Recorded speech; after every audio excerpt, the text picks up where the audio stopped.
Hey guys, it's Nervous Cuber here, or you can just call Nerf Cuber. Today, I'm going to show you the mechanism of a Rubik's Cube.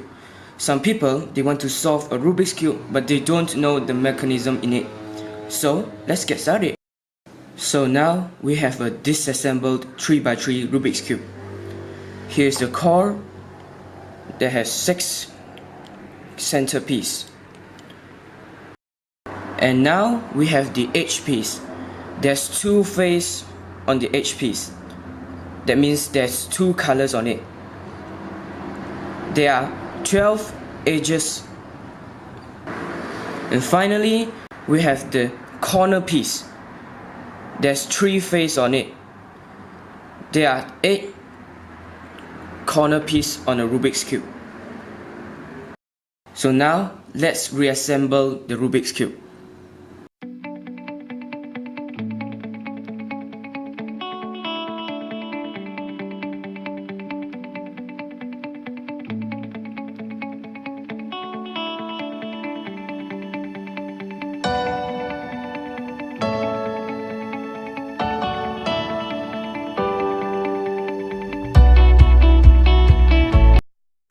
So that's it for today's video. Please subscribe my channel.